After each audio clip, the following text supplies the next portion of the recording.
La différence. Un simple mot anodin. Un simple mot qui fait pourtant si peur. Pourquoi fait-il si peur, me demanderez-vous? Alors je vous retourne la question. Pourquoi? Pourquoi la différence, pourtant quelque chose dont tout le monde est muni, vous fait-il si peur? Pourquoi êtes-vous sans cesse en train de critiquer quelqu'un qui n'est pas habillé pareil que vous, qui n'est pas habillé selon la mode?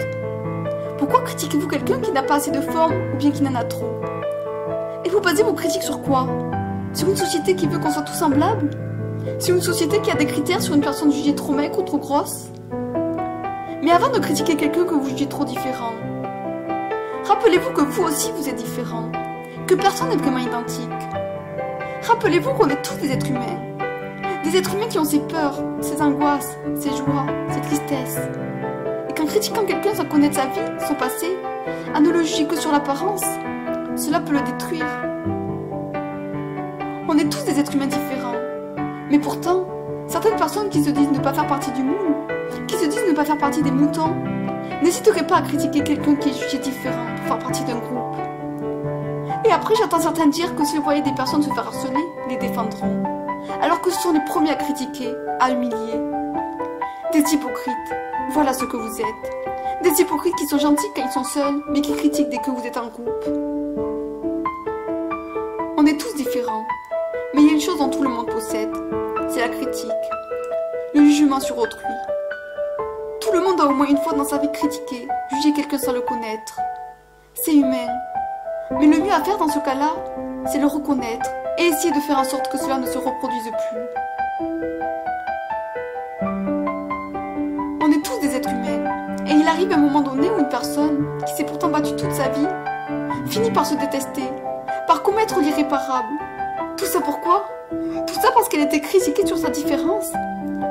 Une différence qui a fini par la briser, alors que ça aurait dû être une force.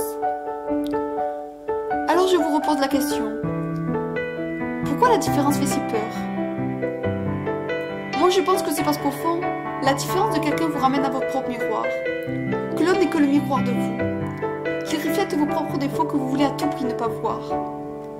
Alors vous préférez critiquer quelqu'un plutôt que de penser que peut-être cette personne a ce qui fait si peur en vous. En critiquant une personne à plusieurs, sachez que vous êtes tous pareils. Car au lieu de défendre une personne, vous préférez suivre les autres.